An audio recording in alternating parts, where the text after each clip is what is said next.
নমস্কার বন্ধুরা, SB cook and ব্লগে আপনাদের সবাইকে স্বাগত। কাঁচা আম কিভাবে 2 থেকে 3 বছরের জন্য ফ্রিজ ছাড়া বা ভিনিগার ছাড়া সংরক্ষণ করা যায় সেই পদ্ধতিটা আজকে আমি আপনাদের সঙ্গে শেয়ার করব। যখনই মন চাইবে তখনই কিন্তু এই কাঁচা আমের স্বাদ আপনারা পেতে পারেন। তো চলুন কথা না বাড়িয়ে কীভাবে সংরক্ষণ করছি পুরো ভিডিওটা আপনারা দেখতে থাকুন। আশা করি আপনাদের ভিডিওটা খুবই ভালো লাগবে। আর যদি ভালো লেগে থাকে তাহলে প্লিজ একটা লাইক কমেন্ট শেয়ার করবেন। আর আমার চ্যানেলে নতুন বন্ধু হলে চ্যানেলটাকে অবশ্যই সাবস্ক্রাইব করে পাশে থাকবেন। এখানে প্রচুর পরিমাণ আম পেড়ে এনেছি। আমগুলোকে আমি এখান থেকে বেশ কয়েকটা বেছে নিচ্ছি। বেছে নিয়ে এগুলোকে ভালো করে ধুয়ে মুছে কেটে পরিষ্কার করে নেব। আমি কীভাবে কাটছি সেটাও দেখুন। দেখুন কত আম, এইভাবে করে প্রত্যেকটা আমকে 4 ফালি করে কেটে নিতে হবে। আর আমের মধ্যে সবুজ যে ছালের অংশটা থাকে সেটা যেন না থাকে সেটা দেখতে হবে। আমটাকে একটু ভালো করে খোসাটাকে ছাড়িয়ে নিতে হবে আর আমের বীজটাকে বের করে ফেলে দিতে হবে। এটাকে আমরা আমাদের গ্রামের ভাষায় আমচুর বলে থাকি। এভাবে করে আমরা কিন্তু সারা বছর বা 3 থেকে 4 বছর পর্যন্ত সংরক্ষণ করে রাখতে পারি। যখন মন চায় তখন আমরা খেতে পারি। আমগুলোকে ভালো করে কেটে ধুয়ে পরিষ্কার করে নিয়েছি। এবার এখানে একটু বড় দানার লবণটা মেশাতে হবে। ছোটো দানার লবণটা হলে বেশি পরিমাণ লেগে যায়। বড় দানার লবণটা দিয়ে ভালো করে মিশিয়ে নিতে হবে। আমি এখানে 10 কিলো আমের জন্য 500 গ্রাম লবণ নিয়েছি। লবণটা দিয়ে সারা রাত্রি ভিজিয়ে রেখে দিতে হবে। ওই লবণ জল কিন্তু দেওয়া যাবে না। আমের থেকে যে এক্সট্রা জলটা বেরোবে লবণ দেওয়ার ফলে সেই জলেই কিন্তু আমচুরটা রেডি হবে। সারা রাত ভিজিয়ে রাখার পর পরের দিন সকালবেলা ওই লবণ জল থেকে আমগুলোকে তুলে ভালো করে রোদ্রে দিতে হবে। রোদ্রে দিয়ে ভালো করে শুকিয়ে নিতে হবে। আমি আমগুলোকে তুলে নিচ্ছি। তুলে নিয়ে একটা ঝুড়ির মধ্যে নিচ্ছি। ঝুড়ির মধ্যে আমার জায়গাটা ছোট হয়ে গেছিলো, সেই জন্য এইভাবে একটা কাপড়ের মধ্যে মেলে দিয়েছি। দেখুন একটা একটা করে মেলে দিতে হবে।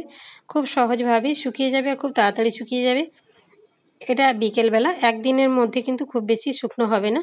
এটাকে তুলে আবারও ওই লবণ জলের মধ্যেই কিন্তু দিয়ে দিতে হবে। লবণ জলটাকে পারলে একটু রোদ্রে দিয়ে দেবেন, ঢেকে দেবেন যাতে কোনো রকম কোনো নোংরা না পড়ে। আমচুরগুলো মিলানোর পরেও কিন্তু উপর থেকে একটা নেটের কাপড় দিয়ে দেবেন যাতে উপর থেকে কোনো রকম কোনো ময়লা না পড়ে। এগুলোকে আমি তুলে নিচ্ছি। এটা আমি একদিন রোদ্রে দিয়েছি। একদিন রোদ্রে দেওয়ার পর তুলে নিচ্ছি। নিয়ে আবার ওই লবণ জলের মধ্যে জাঁকিয়ে ভালো করে এই লবণ জলটা এই আমচুরগুলোর মধ্যে মিশিয়ে নেব। মিশিয়ে নিয়ে আবারও সারা রাত্রি রেখে দেবো। তার পরের দিন আবারও একইভাবে তুলে এগুলোকে মেলতে হবে রোদ্রে। এই লবণ জলটা কিন্তু ফেলে দেওয়া যাবে না। এইভাবে করে 3 থেকে 4 দিন এই লবণ জলের মধ্যে আমচুরগুলো ডুবিয়ে রাখলে যে লবণ জলটা থাকবে সেই লবণ জলটা আমচুরের মধ্যেই কিন্তু টেনে যাবে।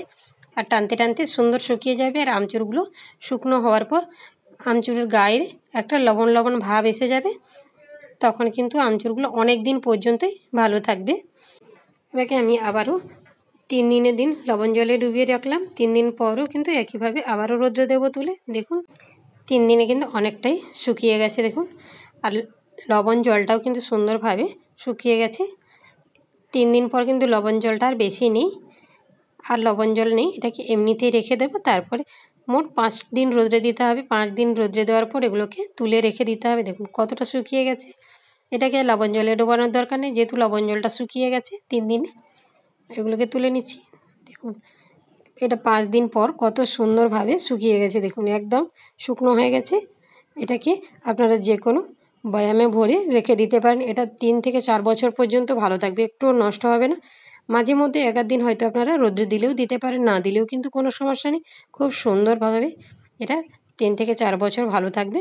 দেখুন একদম শুকিয়ে গেছে 5টা রোদ দেওয়ার পর। যখনই মন চাইবে রান্না করার জন্য ঠিক রান্নার আগে 10 মিনিট জলে ভিজিয়ে রাখবেন, তারপরে রান্নাতে ব্যবহার করবেন। সুন্দরভাবে রান্না হবে। দেখা হচ্ছে আবারও কোনো দিন আবারও কোনো নতুন রেসিপি নিয়ে। আপনারা এইভাবে আমগুলোকে সারা বছরের জন্য সংরক্ষণ করে রাখুন আর সারা বছর কাঁচা আমের টেস্ট পান। দেখা হচ্ছে পরের ভিডিওতে। ভালো থাকুন সবাই, সুস্থ থাকুন।